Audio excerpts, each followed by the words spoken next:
सब लोग हाथ जोड़ करके मेरे पीछे बोलेंगे, हाथ जोड़ें और मेरे पीछे बोलें, ओम नमो भगवते वासुदेवाय।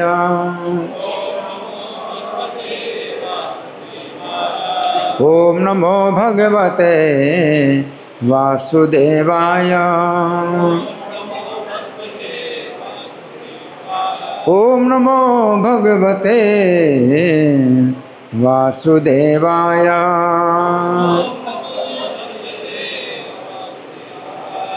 ग्रंथराज श्रीमद् भगवद गीता यथारूप अध्याय प्रथम और श्लोक संख्या 5, 6, 7 और 8। श्लोक संख्या 5 है, धृष्टकेतुश्चेकितानः काशीराजश्च वीर्यवान् पुरुजेन कुन्तिभोजश्च शैब्यश्च नरपुंगवः। तो यहाँ पर दुर्योधन द्रोणाचार्य को बतला रहा है। क्या बतला रहा है कि पांडवों की सेना में ये बड़े बड़े योद्धा हैं। एक तो हैं धृष्टकेतु, दूसरे चेकितान और तीसरे काशीराज, जो बहुत शक्तिशाली हैं, और चौथे पुरुजित, और पांचवें कुंती भोज, और छठे शैव्य। ये मानव समाज में बड़े वीर हैं। इसके बाद श्लोक संख्या 6 में दुर्योधन कहते हैं, युधामन्युश्च विक्रांत उत्तमौजाश्च वीर्यवान् सौभद्रो द्रौपदेयाश्च सर्व एव महारथा। युधामन्यु पराक्रमी है और अत्यंत शक्तिशाली उत्तम मौजा हैं, और सुभद्रा का पुत्र अभिमन्यु है, और द्रौपदी के 5 पुत्र हैं। ये सभी महारथी हैं। अब श्लोक संख्या 7, अस्माकं तो विशिष्टाये तान् निबोधय द्विजोत्तम नायका मम सैन्यस्य संज्ञार्थं तान् ब्रवीमिते। अस्माकं तो विशिष्टाये, अब हमारे सेना में जो विशेष योद्धा हैं, तान् निबोध, तो आप उनको जान लीजिए। हे ब्राह्मण श्रेष्ठ, आप हमारी सेना के योद्धाओं को भी जान लीजिए।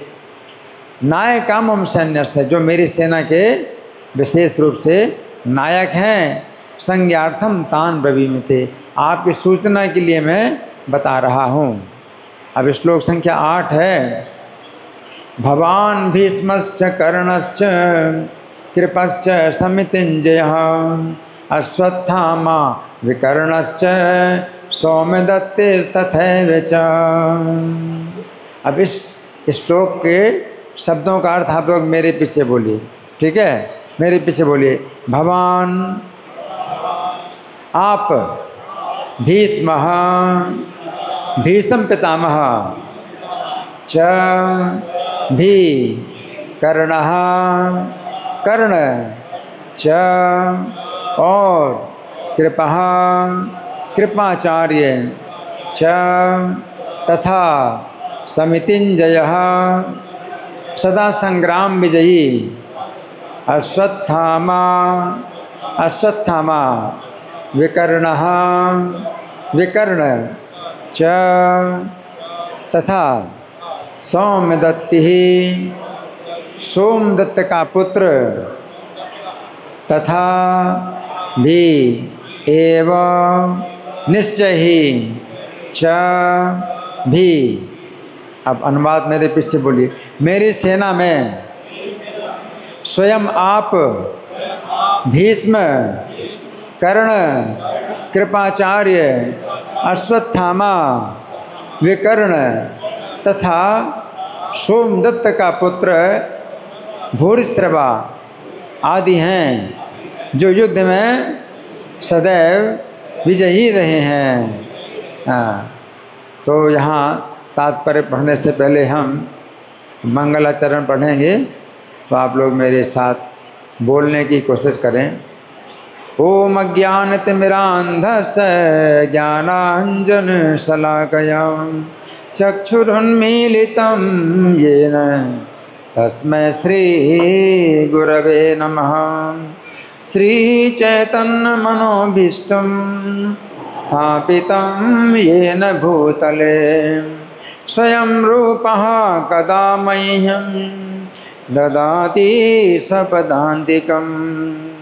वन्देऽहं श्रीगुरो श्रीयुतपदकमलं श्रीगुरून् वैष्णवांश्च श्रीरूपं साग्रजातं सहगण रघुनाथान्वितं तं सजीवं साद्वैतं सावधूतं परिजनसहितं कृष्णचैतन्यदेवं श्रीराधा कृष्णपादान् सहगण ललिता श्रीविशाखान्वितांश्च।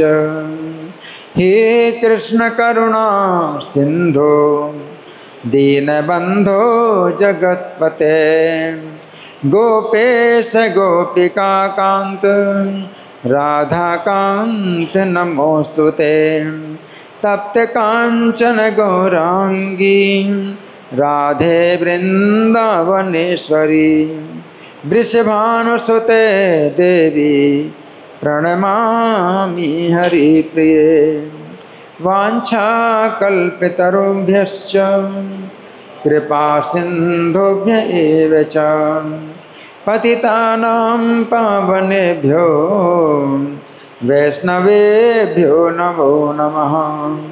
जय श्री कृष्ण चैतन्य प्रभो नित्यानंद श्री अद्वैत गदाधर श्रीवासादि गौर भक्त वृंद। हरे कृष्णा कृष्ण कृष्ण हरे हरे हरे राम राम राम हरे हरे।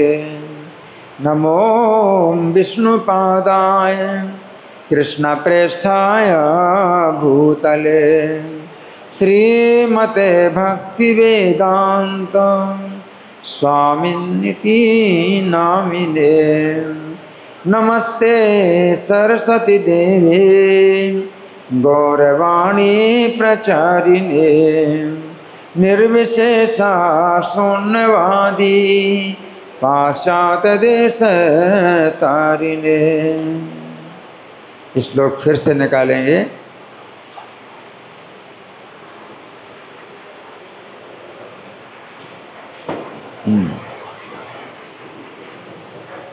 तो यहाँ पर दुर्योधन कह रहा है द्रोणाचार्य से कि हमारी सेना में सबसे पहले तो आप ही बहुत बड़े महारथी हैं।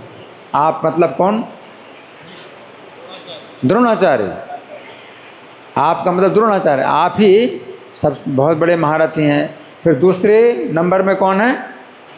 भीष्म है। तीसरे नंबर में कर्ण है। चौथे नंबर में कृपाचार्य। कितने हो गए? 4। फिर 5वें नंबर में अश्वत्थामा, 6ठे नंबर में विकर्ण और 7वें नंबर में सौमदत्ती है। ये 7 जो है बड़े बड़े हमारे महारथी हैं। अब तात्पर्य हम सुनेंगे। प्रभुपाद तात्पर्य में क्या लिखते हैं? श्रील प्रभुपाद की जय। दुर्योधन उन अद्वितीय युद्ध वीरों का उल्लेख करता है जो सदैव विजयी होते रहे हैं। विकर्ण दुर्योधन का भाई है, अश्वत्थामा द्रोणाचार्य का पुत्र है और सोमदत्ती या भूरिश्रवा बाहलिकों के राजा का पुत्र है। कर्ण अर्जुन का आधा भाई है क्योंकि वह कुंती के गर्भ से राजा पांडु के साथ विवाहित होने के पूर्व उत्पन्न हुआ था। कृपाचार्य की जुड़वा बहन द्रोणाचार्य को ब्याही थी, है ना। तो यहाँ पर प्रभुपाद का तात्पर्य समाप्त होता है ना। तो सबसे पहले जो शब्द दुर्योधन ने प्रयोग किया है समितिंजयः। समितिंजयः का मतलब है जो युद्ध में हमेशा विजयी रहते हैं, है ना। तो बहुत से युद्ध जीते हैं। ये सभी जो वीर योद्धा हैं इन्होंने पहले बहुत से युद्ध जीते हैं मतलब द्रोणाचार्य ने बहुत से युद्ध जीते हैं पहले, भीष्म जी ने बहुत से युद्ध जीते हैं पहले, कर्ण ने भी बहुत से युद्ध जीते हैं, कृपाचार्य बड़े वीर योद्धा हैं, अश्वत्थामा द्रोणाचार्य का पुत्र है तो उसको भी बहुत युद्ध विद्या का ज्ञान है। और विकर्ण ये भी जो है 100 कौरवों में भी एक भाई है, जो दुर्योधन के जो है कुल मिलाकर के 100 भाई हैं, दुर्योधन को मिलाकर के 100 भाई हैं, उनमें से एक विकर्ण भी है। और सोमदत्ती जो सोमदत्त के पुत्र भूरिश्रवा, तो ये जो है सब बड़े बड़े वीर योद्धा हैं। तो दुर्योधन ये कह रहा है। अब हम सुनेंगे श्री भगवान ने कहा में इस श्लोक की कैसी व्याख्या हुई है, आप लोग बड़े ध्यान से सुने।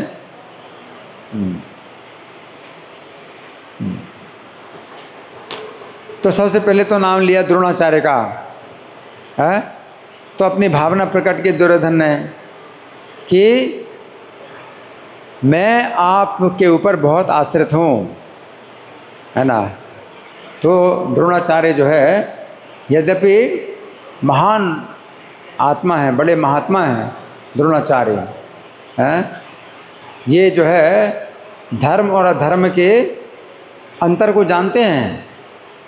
द्रोणाचार्य जानते हैं कि दुर्योधन अधर्म के रास्ते पर चल रहा है और ये गुरु हैं, कौरवों के भी और पांडवों के भी, दोनों के गुरु हैं द्रोणाचार्य। लेकिन कुछ ऐसे कारण बन गए कि द्रोणाचार्य को इनके पक्ष में युद्ध करना पड़ रहा है ना। तो द्रोणाचार्य के ऊपर जो है कुछ ऐसे मजबूरियां आ गई हैं कि इनको अधर्म के पक्ष में युद्ध करना पड़ रहा है, कौरवों के पक्ष में युद्ध करना पड़ रहा है? इसका कारण क्या है? कारण ये है कि पहले ये जहाँ गुरुकुल में शिक्षा प्राप्त कर रहे थे तो उनके साथ में राजा द्रुपद भी शिक्षा प्राप्त कर रहे थे। उस समय राजा नहीं थे, राजकुमार थे। और द्रोणाचार्य भी जो है छोटे बालक थे और द्रुपद भी छोटे बालक थे। द्रोणाचार्य ब्राह्मण के पुत्र थे और द्रुपद जो है क्षत्रिय के पुत्र थे, राजा के पुत्र थे। तो आपस में बड़ी घनिष्ठ मित्रता थी दोनों की। और द्रुपद ने जो है बातों बातों में एक बार द्रोणाचार्य से कहा कि मित्र, अगर मैं अपने पिता का राज्य प्राप्त कर लूँगा तो आधा राज्य तुम्हें दे दूँगा। द्रुपद जो है अपने पिता के पुत्र थे, राजा के पुत्र थे, लेकिन तो भी पुत्र के लिए हमेशा संदेह बना रहता है कि पिता हो सकता है राज्य ना दें। अगर पुत्र किसी कारण से अयोग्य साबित हो जाता है तो पिता जो है अपना राज्य किसी दूसरे को दे सकते हैं और अपने पुत्र को ना दें। तो द्रुपद को भी जो है चिंता थी। तो द्रुपद जब शिक्षा पूरी हो गई तो द्रुपद जो है अपने पिता के पास चले गए और फिर पिता के द्वारा उनको राज्य प्राप्त हो गया। और द्रोणाचार्य की शिक्षा पूरी हो गई तो अपने जो है एक ब्राह्मण पत्नी जो कृपी थी, कृपाचार्य की बहन थी, उसके साथ विवाह हुआ द्रोणाचार्य का और अपना गृहस्थ बन करके रहने लगे। तो द्रोणाचार्य ने कुछ नहीं सोचा कि द्रुपद ने पहले क्या कहा था। द्रुपद ने अपने विद्यार्थी जीवन में क्या कहा था कि अगर मुझे अपने पिता का राज्य प्राप्त हो जाएगा तो आधा राज्य किसको दे देंगे? द्रोणाचार्य को दे देंगे। तो द्रोणाचार्य ने ऐसी कोई बात नहीं सोची कि चलो मित्रता में कह दिया और बचपन की बातों में बोल दिया, तो द्रोणाचार्य को ऐसी कोई आवश्यकता नहीं थी कि वो द्रुपद का आधा राज्य ले। लेकिन द्रोणाचार्य बड़े दरिद्र अवस्था में थे, उनके पास गाय नहीं थी और उनका पुत्र अश्वत्थामा जो था, तो वो जो है जब दूध मांगता था तो द्रोणाचार्य की पत्नी पानी में आटा घोल करके पिलाती थी उसको कि बेटा यही पी लो, ये दूध है। तो अश्वत्थामा सोचता था कि मैंने दूध पी लिया, तो अपने मित्रों को बोलता था कि मैं दूध पी के आया हूँ, मैं दूध पी के आया हूँ। तो द्रोणाचार्य को बड़ा दुख हुआ कि अपने पुत्र को दूध तक नहीं दे सकते। तो उनको याद आया कि बचपन के मित्र हमारे द्रुपद अभी राजा बन गए हैं, तो मैं जाऊंगा तो कुछ गायें अगर वो दे दें मुझे तो अपने पुत्र को मैं दूध तो पिला सकूंगा, तो कुछ गाय मिल जाएं। तो द्रोणाचार्य जब गए द्रुपद के राज्य में, उनके महल के बाहर, तो द्वारपाल से कहा कि महाराज द्रुपद को बता दो कि आपके बचपन के मित्र द्रोणाचार्य आपसे मिलने आए हैं। तो द्वारपाल ने राजा द्रुपद को बताया कि आपके बचपन के मित्र द्रोणाचार्य आए हैं, आपसे मिलना चाहते हैं। तो द्रुपद में इतना जो है रजोगुण आ गया था, इतना अज्ञान आ गया था कि वो महल के बाहर आए, द्रोणाचार्य से बोले कि आपको इतनी हिम्मत कैसे हुई कि आपने अपने को मेरा मित्र बताया। हम लोग बचपन में बराबर थे तो मित्र थे, अभी मैं राजा हूँ और तुम भिखारी हो, तो मित्रता कैसे हो सकती है? कितना गलत है उन्होंने इस तरह से बात बोली। और द्रोणाचार्य बहुत कष्ट में जो है और अपमान में जो है बड़ा उन्होंने दुख पाया, बहुत दुखी हुए। अब द्रोणाचार्य सोचते हैं कि मुझे जो है किसी ऐसे राज्य की शरण लेनी चाहिए जहाँ की मुझे पैसे की कमी ना हो। तो जब लौट करके आ रहे थे तो कुरुवंश के राजकुमार थे, ये 100 दुर्योधन, ये कौरव भाई थे और 5 पांडव, तो खेल रहे थे। तो खेलते खेलते गेंद जो है कुएं में गिर गई। अब ये सभी राजकुमार जो है सोच रहे हैं कि गेंद को कुएं से कैसे निकाला जाए। तो द्रोणाचार्य वहाँ पर आ गए। तो द्रोणाचार्य बोले, अरे तुम लोग जो है सब मिलकर के भी कुएं में गिरी गेंद को नहीं निकाल सकते। तो राजकुमार बोले कि महाराज हम तो नहीं निकाल सकते, कि आप निकाल सकते हैं? बोले हाँ मैं निकाल सकता हूँ। तो द्रोणाचार्य ने मतलब क्या किया कि कुछ सीखें ली और सीखों में मंत्र पढ़ करके और सीखें जो है कुएं में डाली। तो वे सीखें जो है क्या, वो गेंद को छेदती है और फिर दूसरी सीख उस सीख के साथ जुड़ जाती है और सब सीखें एक जो है इकट्ठी हो जाती हैं और द्रोणाचार्य उनको निकाल लेते हैं। सीखों के द्वारा ही गेंद को बाहर निकाल लेते हैं। तो राजकुमारों ने पूछा कि महाराज आपका क्या परिचय है, आपके पास तो बहुत बड़ी विद्या है।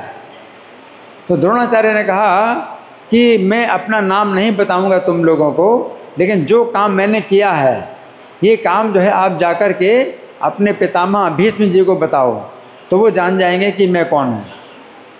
तो बच्चे जो है भीष्म पितामह के पास गए और पितामह भीष्म से कहा कि एक ऐसे ब्राह्मण आए हैं हमारे राज्य में जिन्होंने सीखों के द्वारा कुएं में गिरी गेंद को बाहर निकाल दिया। तो भीष्म जी समझ गए कि द्रोणाचार्य हैं। तो भीष्म जी जो है बड़े प्रसन्न हुए और द्रोणाचार्य को उन्होंने बड़े आदर के साथ कहा कि आप हमारे राज्य में रहिए और आप जो है इन राजकुमारों को युद्ध की विद्या सिखाइए और हमें राज्य की ओर से आपको पूरा जो है आपकी जीविका जो है आपको प्राप्त होगी। तो द्रोणाचार्य जो है अब कौरवों के राज्य में जो है रहने लगे और उनको जो है पूरी जो है धन संपत्ति और जितनी आवश्यकताएं सब पूरी प्राप्त हो रही थी। और द्रोणाचार्य जो है कौरवों जो 100 भाई थे और 5 भाई पांडव थे, सबको जो है युद्ध की शिक्षा दिया करते थे। अब द्रोणाचार्य इस जो है धर्म संकट में पड़ गए कि राजा, उस समय राजा धृतराष्ट्र था, क्योंकि धृतराष्ट्र जन्म से अंधा होने के कारण उनको राज्य का अधिकार नहीं था।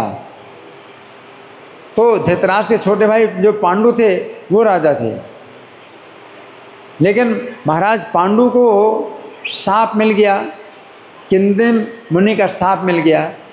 महाराज पांडु ने एक बार वन में जा कर के वो जो है शिकार खेल रहे थे, तो किंदिम मुनि जो है हरिण के रूप में अपनी पत्नी, जो उनकी पत्नी हरिण के रूप में, हरिणी के रूप में, और वो जो है सहवास कर रहे थे।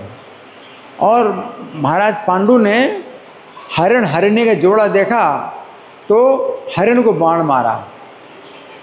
तो हरिण को बाण मारा तो किंदिम मुनि जो है वो उनको बाण लग गया और हरिण का रूप त्याग करके अब तो मुनि के रूप में दिखाई देने लगे। और महाराज पांडु को जो है बड़ा जो है दुख हुआ कि उन्होंने हरिण समझ करके किंदिम मुनि को बाण मार दिया। तो किंदिम मुनि ने कहा कि राजन, आपको ब्राह्मण की हत्या का पाप तो नहीं लगेगा, क्योंकि मैं हरिण के रूप में था तो तुमने बाण मारा, लेकिन हरिण जिस समय हरिणी के साथ सहवास कर रहा उस समय तुमने बाण मारा हरिण को, तो अब वो शाप जो है तुम्हें मैं देता हूँ कि जब तुम अपनी पत्नी के साथ सहवास करोगे तो तुम्हारा जो है मृत्यु हो जाएगी। और किंदिम मुनि शाप दे करके उन्होंने शरीर छोड़ दिया अपना। अब महाराज पांडु को बड़ा दुख हुआ कि किंदिम मुनि का शाप उनको मिल गया। तो उन्होंने सोचा कि अब तो मुझे राज्य पा करके क्या करना है, अब तो मैं वन में ही जाऊंगा, तपस्या करूंगा, राज्य मुझे अब नहीं लेना। तो धृतराष्ट्र को राज्य सौंप दिया और महाराज पांडु जो है वन में आ गए। तो उनकी 2 पत्नियां थी, कुंती माद्री, वो भी जो है अपनी इच्छा से महाराज पांडु के साथ आ गई। तो उस वन में जो है फिर महाराज पांडु के जो है देवताओं के द्वारा 5 पुत्र प्राप्त हुए। वन में महाराज पांडु को देवताओं के द्वारा 5 पुत्र प्राप्त हुए हैं। तो पांडु तो पुत्र उत्पन्न नहीं कर सकते थे, तो कुंती महारानी ने पांडु अपने पति की आज्ञा से सबसे पहले धर्म देवता को बुलाया। तो धर्म देवता के द्वारा कुंती को युधिष्ठिर महाराज पुत्र रूप में प्राप्त हुए। फिर कुंती देवी ने वायु देवता को बुलाया, तो वायु देवता के द्वारा कुंती को भीमसेन प्राप्त हुए। इसके बाद फिर कुंती देवी ने इंद्र को बुलाया, तो इंद्र के द्वारा कुंती देवी को अर्जुन प्राप्त हुए। तो महाराज पांडु अब अपनी पत्नी के साथ सहवास नहीं कर सकते, लेकिन तो भी उनको कुंती से 3 पुत्र प्राप्त हो गए। फिर माद्री के लिए भी कुंती ने अश्विनी कुमारों को बुलाया। तो अश्विनी कुमार जो 2 भाई हैं, तो वो जो है उन्होंने माद्री के द्वारा 2 पुत्र उत्पन्न किए, नकुल और सहदेव। तो इस प्रकार से महाराज पांडु को 5 पुत्र प्राप्त हो गए वन में। और अब ये बात निश्चित हो गई कि धृतराष्ट्र को अभी जो राज्य प्राप्त हुआ है, तो धृतराष्ट्र को दुर्योधन, हरि बोल हरि बोल, बंद हो गया, हरि बोल, बुलाओ गार्ड को, माइक बंद हो गया।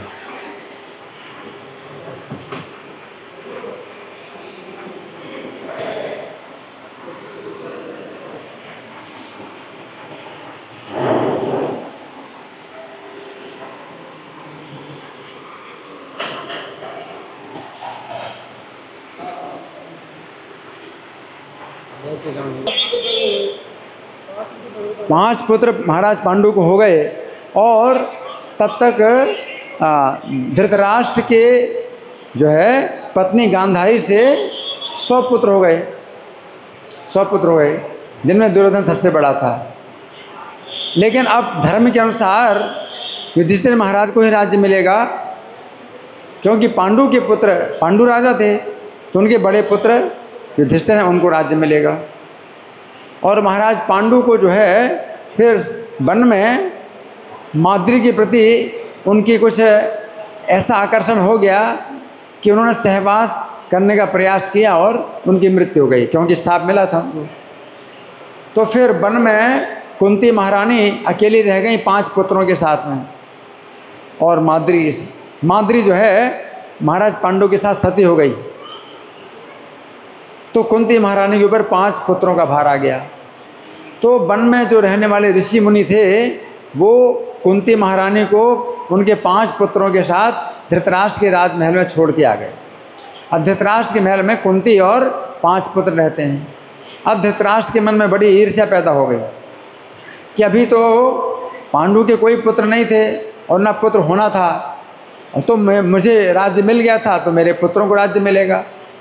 लेकिन अब पांडु को जो है जो 5 पुत्र हो गए हैं तो उनमें बड़े युधिष्ठिर हैं, तो उनको फिर राज्य दिया जाएगा। तो जब युधिष्ठिर बड़े हो जाएंगे तो धृतराष्ट्र को राज्य छोड़ करके युधिष्ठिर को राजा बनाना पड़ेगा, और उनके जो पुत्र हैं धृतराष्ट्र के पुत्र हैं वो राजा नहीं बनेंगे।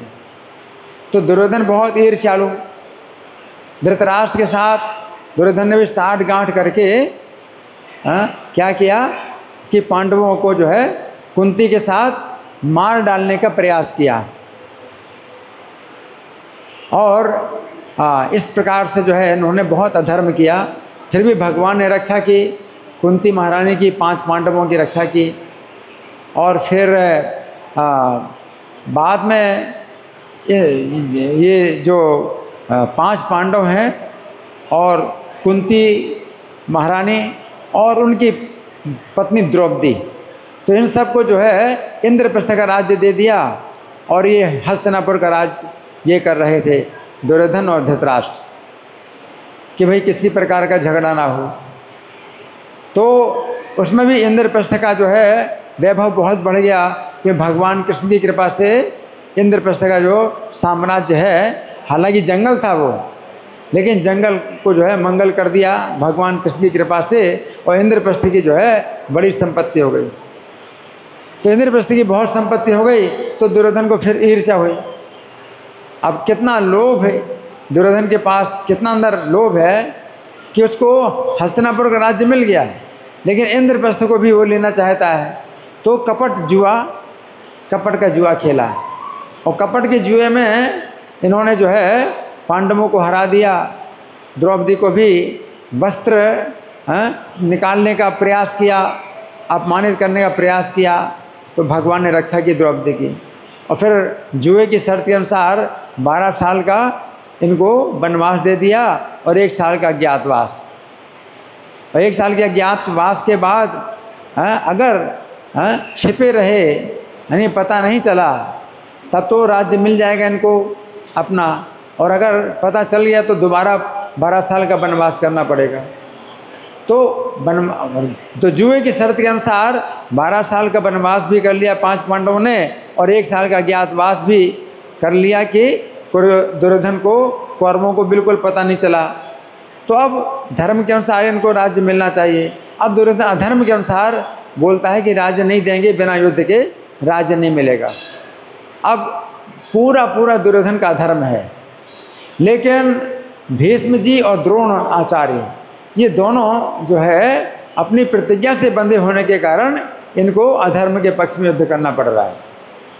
भीष्म जी ने प्रतिज्ञा की थी, भीष्म जी ने पहले प्रतिज्ञा की थी जब शांतनु के पुत्र थे भीष्म जी, तो शांतनु की पत्नी गंगा माता से भीष्म का जन्म हुआ था। और फिर गंगा देवी जो है अब शांतनु को जो है त्याग करके चली गई। तो शांतनु के जो है अब कोई पत्नी नहीं थी। तो सत्यवती नाम की जो मछुआरे की कन्या थी उसको वो पत्नी बनाना चाहते थे।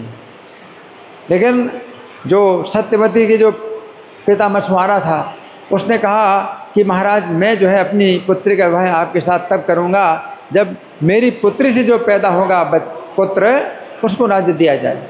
तो शांतनु बोले ये तो नहीं हो सकता, क्योंकि भीष्म मेरा बड़ा पुत्र है और वो सब गुणों से संपन्न है, तो उसको ही राज्य मिलेगा। तो इस प्रकार से महाराज शांतनु बड़े उदास रहने लगे। जब भीष्म जी को पता चला कि मेरे पिता बड़े उदास रहते हैं और कारण ये है, तो उन्होंने अपनी तरफ से मछुआरे से प्रतिज्ञा की कि मैं राज्य नहीं स्वीकार करूँगा और तुम्हारी पुत्री से जो पुत्र होगा उसको मैं राजा बनाऊँगा। तो मछुआरे ने कहा कि ये तो मैं मानता हूँ कि आप जो है राजा नहीं बनेंगे और मेरी पुत्री के पुत्र को राजा बनाएंगे, लेकिन आपके जो पुत्र होंगे वो फिर जो है हमारी पुत्री के पुत्रों से राज्य छीन लेंगे।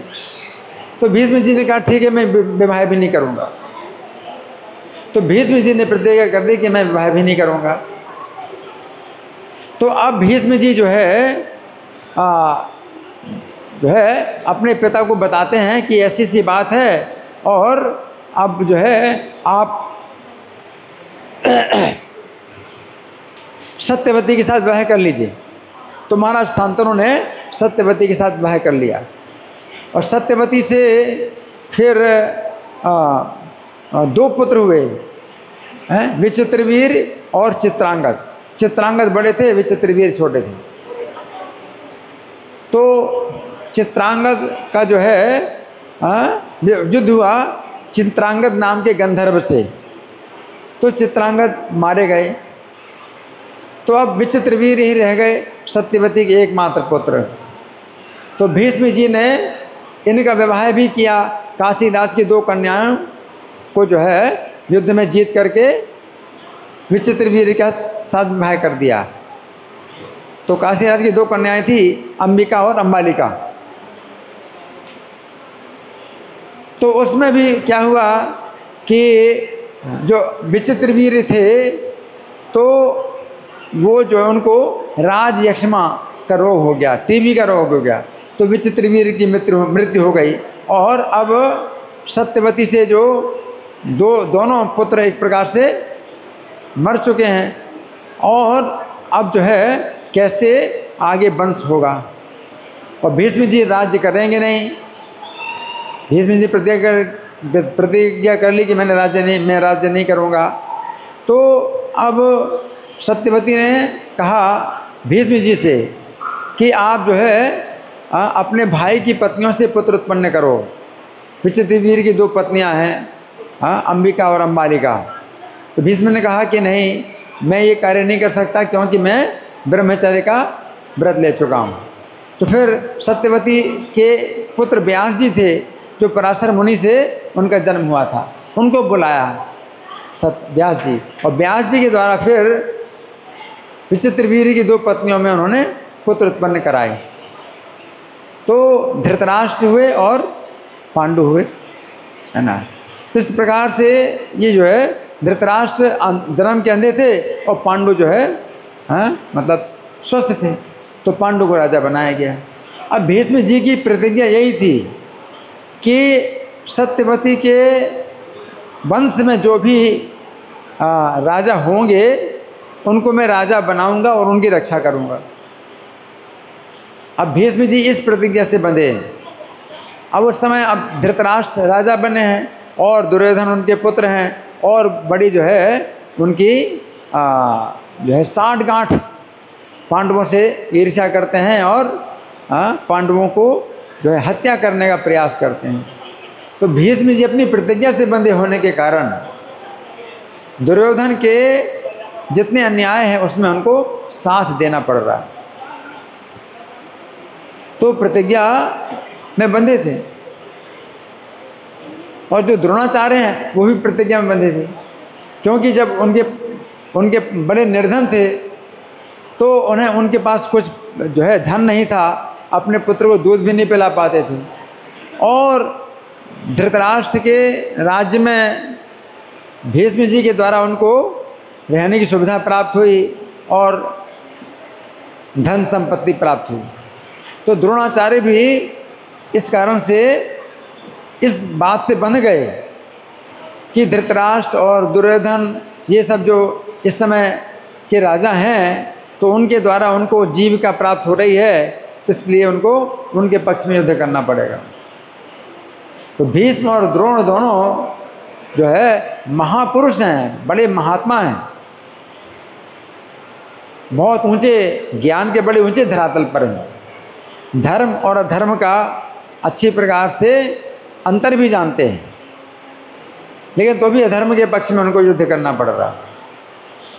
भीष्म भी अपनी प्रतिज्ञा से बंधे हैं, द्रोणाचार्य भी अपनी प्रतिज्ञा से बंधे हैं, और अधर्म के पक्ष में उनको युद्ध करना पड़ रहा है। और दुर्योधन इतना दुष्ट है कि भीष्म जी जो चाहते हैं कि दुर्योधन पांडवों को राज्य दे दे, उनका जो हिस्सा दे दे, धर्म के अनुसार उनको राज्य वापस कर दे, हैं, द्रोण भी चाहते हैं, भीष्म भी चाहते हैं कि दुर्योधन ऐसा करे, तो दुर्योधन ऐसा नहीं कर रहा, बल्कि भीष्म को, द्रोण को, चूँकि वो विवश हैं उनके पक्ष में युद्ध करने के लिए, तो उनको युद्ध में लगा करके जो है पांडवों से जो है विजय प्राप्त करके और राज्य भोगना चाहता है। तो दुर्योधन इतना दुष्ट है कि इतने जो महान भीष्म और द्रोण हैं, तो उनकी बात ना मान करके, उनकी आज्ञा का पालन ना करके अपनी मर्जी से पांडवों के साथ अत्याचार भी कर रहा है।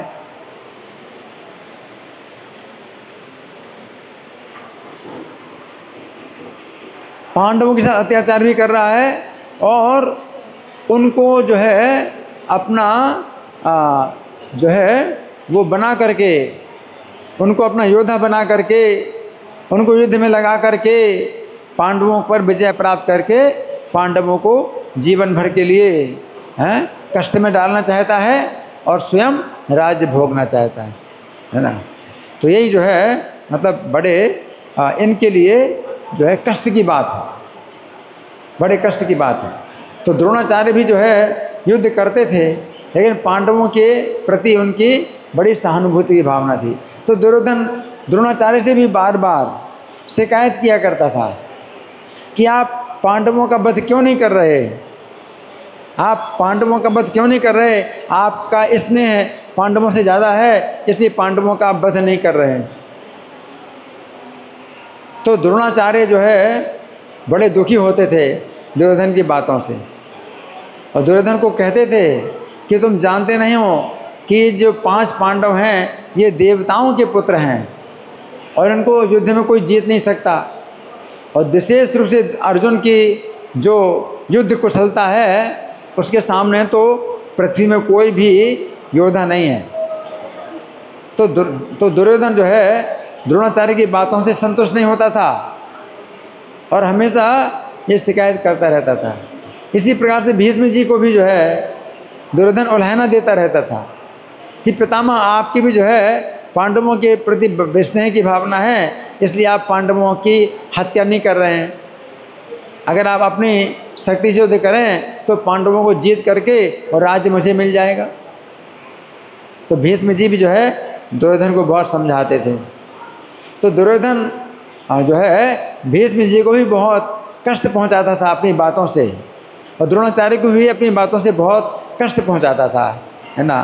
तो भीष्म और द्रोण का नाम दुर्योधन ने लिया कि हमारे युद्ध में जो है बड़े योद्धा आप द्रोणाचार्य हैं और भीष्म जी हैं, तो मुझे जो है पूरा विश्वास है कि मैं पांडवों को युद्ध में हरा दूं और मैं राज्य का भोग करूं, जीवन भर पांडवों को कष्ट मिलता रहे और मैं राज्य का भोग करूं। इस तरह से वो बोल रहा है। फिर तीसरा नाम लिया कर्ण का। तो कर्ण जो है दुर्योधन का बहुत घनिष्ठ मित्र था। यद्यपि कर्ण क्षत्रिय था, क्योंकि कुंती देवी ने सूर्यदेव के द्वारा उसे जन्म दिया था, परंतु समाज की दृष्टि में वो कुंती का पुत्र ना होकर नीच जाति का सूत पुत्र माना जाता था। तो कुंती महारानी जो है उस समय जो है कन्या थी, अविवाहिता कन्या थी, और सूर्यदेव से उनको पुत्र प्राप्त हो गया। तो अब जो है बड़ी लज्जा की बात थी तो कर्ण की सुरक्षा को ध्यान में रखते हुए कुंती देवी ने कर्ण को गंगा जी में बहाया था। एक संदूक, लकड़ी की संदूक ऐसी बनवाई जिसमें कर्ण को उन्होंने लिटा दिया और वो संदूक जो है गंगा जी में बहा दी और अपने एक विश्वास पात्र व्यक्ति को वहाँ गंगा जी के साथ चलने के लिए बता दिया कि तुम गंगा जी के साथ चलो और इस पेटी को देखते रहो कि कौन पकड़ता है इस पेटी को। और पेटी बड़ी, मतलब उसमें रत्न जड़े थे, तो कोई ना कोई पकड़ेगा उस पेटी को। तो उनका विश्वास पात्र व्यक्ति जो है चलता रहा गंगा जी की धारा के साथ साथ और आगे चल कर के अधिरथ नाम के एक सूत थे जिन्होंने जब स्नान कर रहे थे गंगा जी में तो देखा ये पेटी बह रही है, तो पेटी को जो है उठा लिया और देखा तो उसमें एक जो है बालक जो है जिंदा बालक लेटा हुआ है। तो अधिरथ ने फिर अपनी पत्नी राधा को वो बालक दिया, तो कर्ण जो है सूत पुत्र कहलाया, अधिरथ नाम के सूत का पुत्र कहलाया। तो कर्ण था तो क्षत्रिय, कोई कुंती महारानी से पैदा हुआ, लेकिन समाज की दृष्टि में वो कौन है, सूत पुत्र कहा जाता है। तो सूत पुत्र माना जाता था। दुर्योधन ने कर्ण का सम्मान बढ़ाने के लिए उसे अंग देश का राजा बना दिया। अब कर्ण के पास बड़ी शक्ति थी, युद्ध की विद्या, काफ़ी अच्छी विद्या जानता था। तो दुर्योधन ने क्या किया, कर्ण को अंग देश का राजा बना दिया कि अभी इनको भी हमने क्षत्रिय घोषित कर दिया, अंग देश का राजा बना दिया। और इस तरह से कर्ण का जो है बड़ा सम्मान किया। दुर्योधन के इस उपकार के कारण वो सदैव दुर्योधन का कृतज्ञ था और दुर्योधन के प्रत्येक पाप कर्म में वो साथ देता था। कर्ण ने अपना जो है सिद्धांत ही बना लिया कि दुर्योधन ने मेरे सम्मान की रक्षा की है, दुर्योधन ने मेरे सम्मान की रक्षा की है, तो अब मैं दुर्योधन का साथ दूंगा, हर प्रकार के पाप कर्म में साथ दूंगा। तो ये जो है एक बहुत बड़ा अज्ञान है ना। यद्यपि कर्ण अत्यंत त्यागी और धार्मिक था, परंतु दुर्योधन जैसे असाधु के संग के कारण उसका भी चरित्र दूषित हो गया। तो स्वयं बड़ा त्यागी था, दानी था, लेकिन दुर्योधन के पक्ष में और उसके अधर्म के पक्ष में पूरा साथ देने के कारण ये कर्ण का चरित्र जो है बड़ा कलंकित हो गया। और कितना अधर्म में साथ दिया कि जब द्रौपदी को नग्न कर रहे हैं, ये दुशासन द्रौपदी को नग्न कर रहा है, तो उस समय कर्ण ने जो है मतलब इतना गलत बोला कि द्रौपदी तो 5 पांडवों की पत्नी है, तो पहले से वेश्या है, ऐसा कहा। और वेश्या है तो भरी सभा में नग्न हो जाए तो उसमें क्या दोष लगेगा। कर्ण ने द्रौपदी को वेश्या कहा।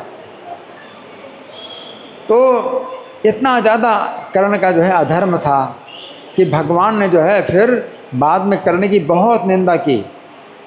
जब अर्जुन के साथ युद्ध में कर्ण के रथ का पहिया जमीन में धंस गया, तो कर्ण ने अर्जुन को कहा कि अर्जुन, तुम तो युद्ध के जो है बड़े धर्म जानने वाले हो, तो अभी जो है मेरा रथ जो है जमीन में धंस गया है, तो आप जो है कुछ समय के लिए आप इंतजार करो, मैं रथ का पहिया निकाल लूँ, तब तक तुम रुके रहो, तुम तो धर्म के बहुत जानने वाले हो।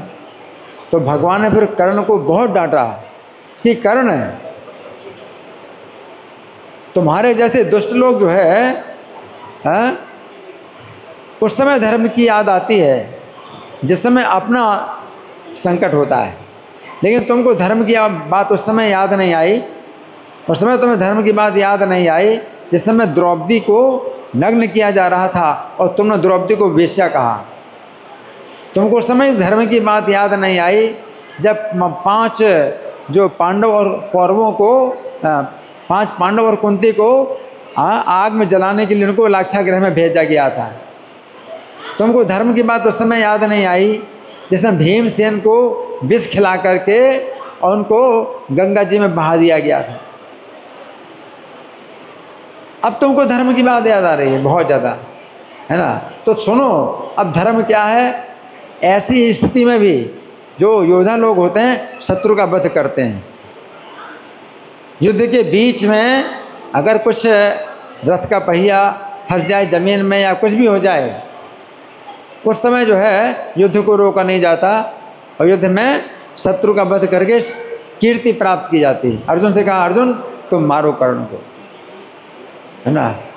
तो कर्ण जो है मतलब दुर्योधन के पक्ष में रहने के कारण बहुत अधर्मी हो गया था।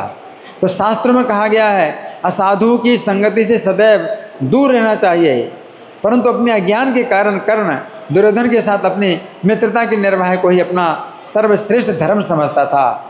गीता में कहा गया है किस प्रकार के समस्त धर्मों को त्याग कर श्री कृष्ण की शरण लेनी चाहिए, हैं। अर्थात अभक्तों का हर प्रकार से संग त्याग कर भक्तों का संग करना चाहिए, परंतु कर्ण अपने अज्ञान के कारण उस अधर्म को ही अपना धर्म समझता था। श्री कृष्ण ने भी कर्ण को धर्म की शिक्षा देकर समझाया था कि वो पांडवों के पक्ष में युद्ध करे। कृष्ण ने कहा था अर्जुन को कि तुम पांडवों के पक्ष में युद्ध करो, परंतु मूर्ख होने के कारण उसने श्री कृष्ण की बात नहीं मानी, अपने जीवन को कलंकित किया। कर्ण के पिता सूर्यदेव ने भी कर्ण को शिक्षा दी थी कि कुंती देवी ने भी कर्ण को समझाया, परंतु कर्ण ने अधर्म कोई धर्म बताकर सभी की शिक्षाओं को ठुकरा दिया। कुंती ने भी कहा कि तुम मेरे पुत्र हो और मैंने तुम्हारे जीवन की रक्षा की। कुंती महारानी ने कर्ण के जीवन की रक्षा की, कर्ण को जन्म दिया और गंगा जी में बहाया तो इस प्रकार से बहाया कि कोई दूसरा व्यक्ति इसको पकड़ ले और पाले। और कुंती महारानी हमेशा पता लगाती रहती थी कि वो बच्चा कहाँ पल रहा है, कहाँ बड़ा हो रहा है। तो कुंती महारानी ने कर्ण के जीवन की रक्षा की और दुर्योधन ने तो केवल राजा बनाया, अंग देश का राजा बनाया। तो कौन ज़्यादा बड़ा है, कुंती महारानी बड़ी हैं या दुर्योधन? कुंती महारानी बड़ी है। उन्होंने कर्ण के जीवन की रक्षा भी की, जन्म दिया और उसके जीवन की रक्षा की। लेकिन वो जो है कर्ण जिद्दी था, अधर्म को धर्म समझ करके। इस श्लोक में दुर्योधन ने जितने योद्धाओं का नाम लिया है उनमें कर्ण ही एकमात्र ऐसा व्यक्ति था जो दुर्योधन को पांडवों के विरुद्ध अन्याय करने के लिए हमेशा प्रोत्साहन देता रहता था, है ना। कर्ण के अतिरिक्त दुशासन शकुनी भी दुर्योधन के साथी थे, परंतु इन दोनों की तुलना में कर्ण अधिक वीर था जो अर्जुन से सदा स्पर्धा रखता था।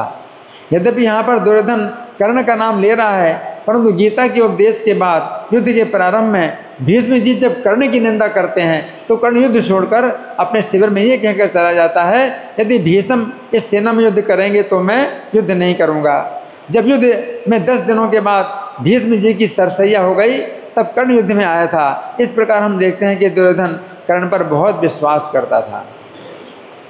जब युद्ध प्रारंभ हुआ तो दुर्योधन ने भीष्म जी से पूछा कि आपकी नज़रों में हमारी सेना में कौन बड़े बड़े योद्धा हैं। तो भीष्म जी ने जो है सब योद्धाओं के नाम लिए और कर्ण को क्या कहा, कर्ण को कहा कि ये तो मेरी नज़र में रथी भी नहीं है, आधा रथी है। तो कर्ण का बड़ा अपमान हुआ और कर्ण ने जो है भीष्म जी को कहा कि आप मेरा हमेशा अनादर करते हैं, ऐसा वैसा। तो भीष्म जी ने कर्ण को डांटा तो कर्ण फिर शिविर में चला गया, ये कह करके कि भीष्म जी अगर युद्ध करेंगे तो मैं युद्ध नहीं करूँगा। तो इस प्रकार से जो है कर्ण का जो चरित्र है वो एक असुरों के संगति के कारण असुरों का जैसा चरित्र है ना। तो इसमें फिर आगे कृपाचार्य की चर्चा हुई, अश्वत्थामा की चर्चा हुई, विकर्ण की चर्चा हुई, भूरिश्रवा की चर्चा हुई। अभी हमारे पास तो इतना समय नहीं है, अभी थोड़ा समय है, तो आप लोगों की ओर से कोई प्रश्न है, कोई चर्चा है या मैं प्रश्न करूं? मैं प्रश्न करूं? ठीक है, मैं प्रश्न कर रहा हूं। तो दुर्योधन ने जो भीष्म और द्रोण का जो नाम लिया कि हमारी सेना में आप द्रोणाचार्य आप हैं और भीष्म जी आप हैं, तो आप दोनों जो है हमारी सेना के बहुत बड़े योद्धा हैं। तो मैं आशा करता हूँ भीष्म और द्रोण से मैं आशा करता हूँ कि अपनी युद्ध में पूरी शक्ति लगाएं और पांडवों को पराजित करें या उनका वध करें और मैं युद्ध में विजयी हो जाऊं। तो दुर्योधन की ऐसी जो भावना है, तो इस संबंध में वो भीष्म और द्रोणाचार्य की कैसी भावना है, कौन बताएगा? द्रोणाचार्य क्या खुश हैं इस बात से कि दुर्योधन ऐसा चाहता है कि पांडवों को राज्य ना मिले और उनको जो है युद्ध में मारा जाए और दुर्योधन को राज्य मिल जाए? क्या ऐसा चाहते हैं?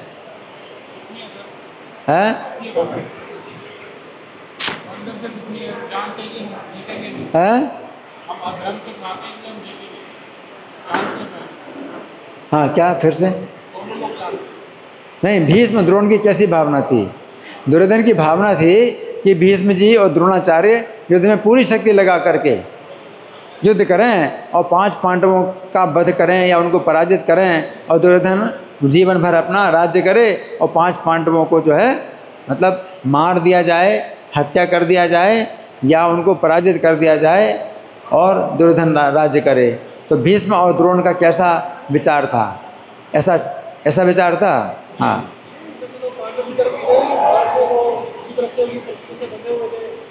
नहीं ऐसे जल्दी जल्दी मत बोलो, माइक तो है नहीं। हाँ, क्या कह रहे?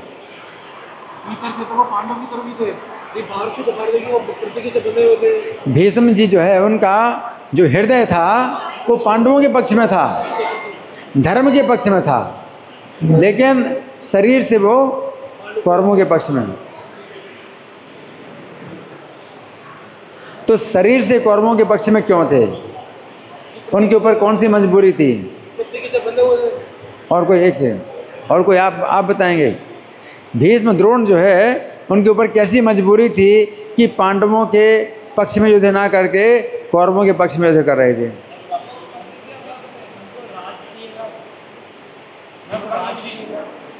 हाँ, बताइए।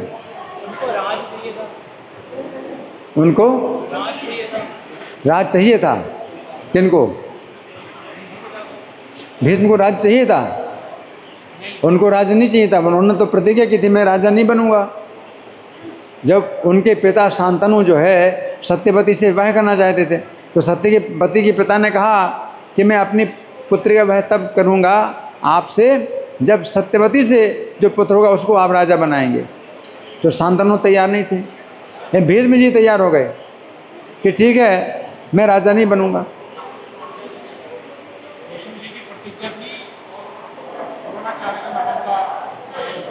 भीष्म जी ने प्रतिज्ञा की थी।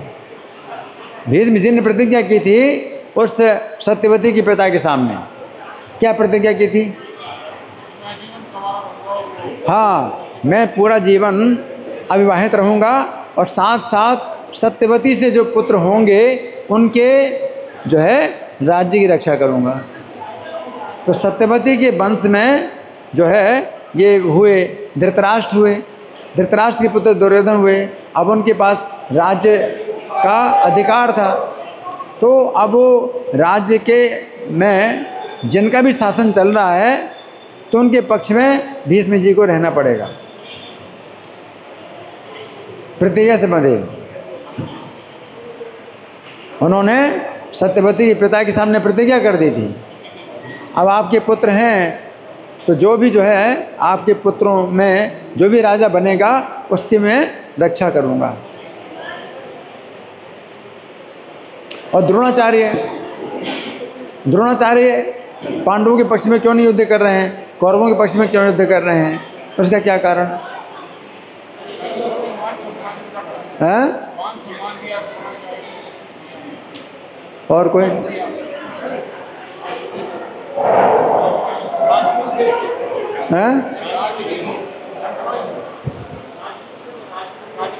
राजगुरु थे, जानते धर्म क्या है। तो पांडवों के पक्ष में क्यों नहीं युद्ध कर रहे हैं? उनको पता है कि पांडव धर्म के पक्ष में हैं और ये दुर्योधन जो है अधर्म का पक्ष ले रहा है। तो उन्होंने अधर्म के पक्ष में युद्ध क्यों किया, धर्म के पक्ष में युद्ध क्यों नहीं किया?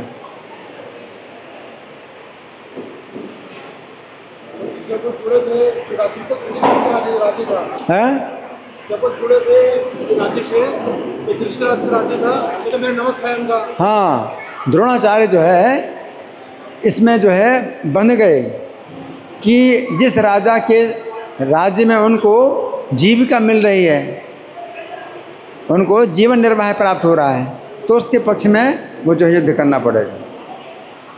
तो धृतराष्ट्र का उस समय राज्य चल रहा था और धृतराष्ट्र जो है इसी पक्ष में था, दुर्योधन के पक्ष में था कि दुर्योधन जैसा चाहता है, दुर्योधन की इच्छा के अनुसार सब कार्य हों।